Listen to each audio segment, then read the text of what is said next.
Alma, chapter 50. And now it came to pass that Moroni did not stop making preparations for war, or to defend his people against the Lamanites.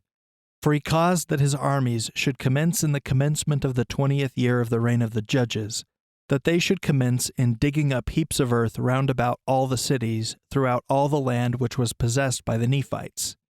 And upon the tops of these ridges of earth he caused that there should be timbers, yea, works of timbers built up to the height of a man round about the cities. And he caused that upon these works of timbers there should be a frame of pickets built upon the timbers round about, and they were strong and high. And he caused towers to be erected that overlooked those works of pickets, and he caused places of security to be built upon those towers, that the stones and the arrows of the Lamanites could not hurt them.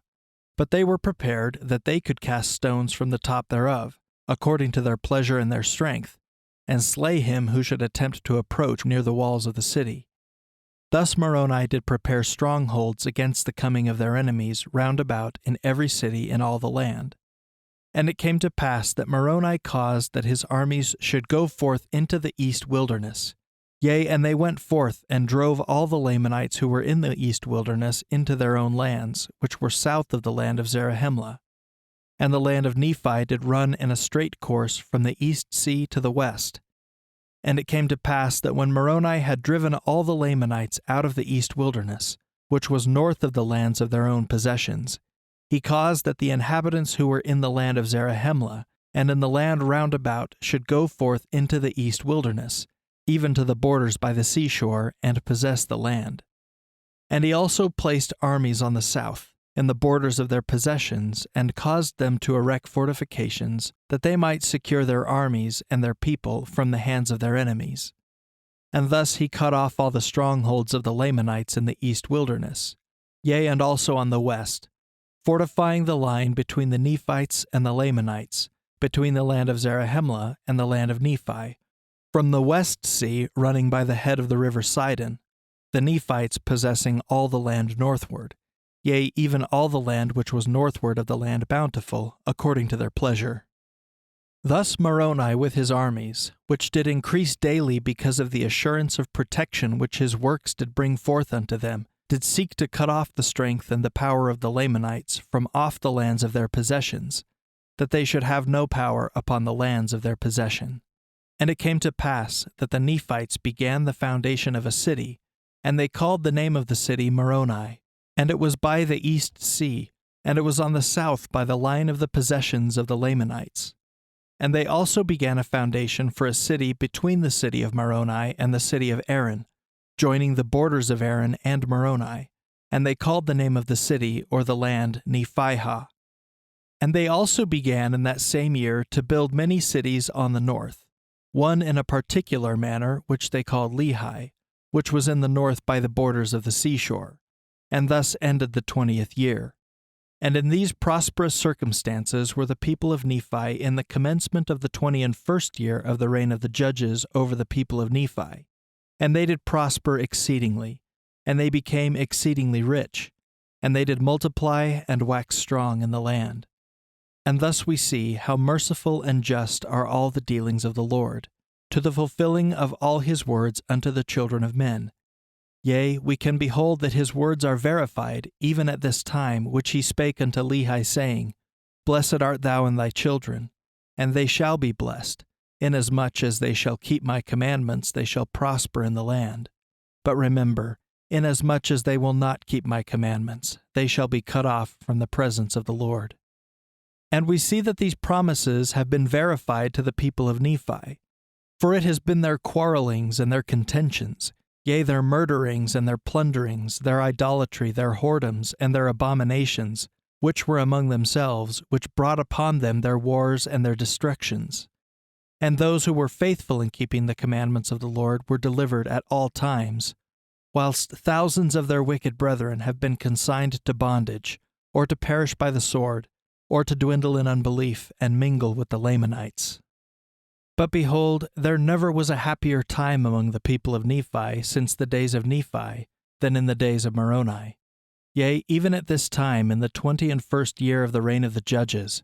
And it came to pass that the 22nd year of the reign of the judges also ended in peace, yea, and also the 23rd year. And it came to pass that in the commencement of the 24th year of the reign of the judges, there would also have been peace among the people of Nephi, had it not been for a contention which took place among them concerning the land of Lehi and the land of Morianton, which joined upon the borders of Lehi, both of which were on the borders by the seashore. For behold, the people who possessed the land of Morianton did claim a part of the land of Lehi.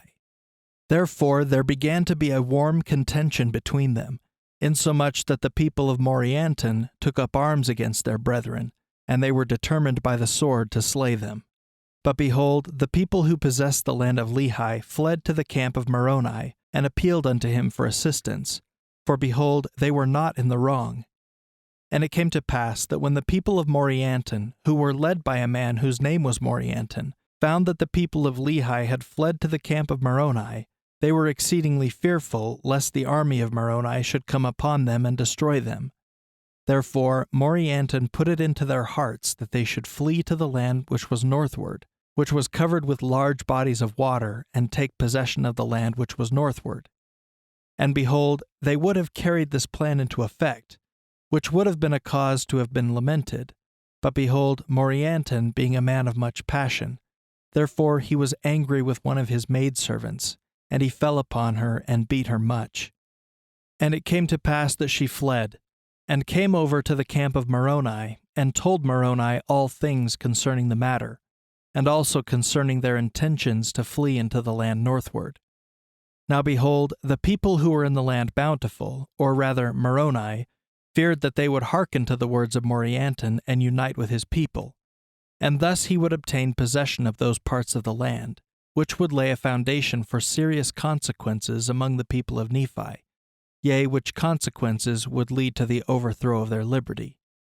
Therefore Moroni sent an army with their camp to head the people of Morianton, to stop their flight into the land northward. And it came to pass that they did not head them until they had come to the borders of the land Desolation. And there they did head them by the narrow pass which led by the sea into the land northward. And it came to pass that they did not head them until they had come to the borders of the land Desolation. And there they did head them by the narrow pass which led by the sea into the land northward, yea, by the sea, on the west and on the east. And it came to pass that the army which was sent by Moroni, which was led by a man whose name was Teancum, did meet the people of Morianton. And so stubborn were the people of Morianton, being inspired by his wickedness and his flattering words, that a battle commenced between them, in the which Teancum did slay Morianton and defeat his army, and took them prisoners, and returned to the camp of Moroni. And thus ended the 24th year of the reign of the judges over the people of Nephi. And thus were the people of Morianton brought back. And upon their covenanting to keep the peace, they were restored to the land of Morianton, and a union took place between them and the people of Lehi, and they were also restored to their lands. And it came to pass that in the same year that the people of Nephi had peace restored unto them, that Nephihah, the second chief judge, died, having filled the judgment seat with perfect uprightness before God.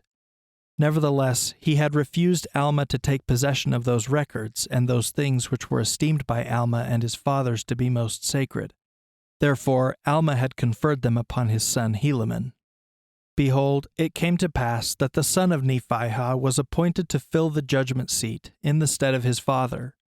Yea, he was appointed chief judge and governor over the people, with an oath and sacred ordinance to judge righteously, and to keep the peace and the freedom of the people, and to grant unto them their sacred privileges to worship the Lord their God, yea, to support and maintain the cause of God all his days, and to bring the wicked to justice according to their crime. Now behold, his name was Pehoran, and Pehoran did fill the seat of his father, and did commence his reign in the end of the 24th year over the people of Nephi.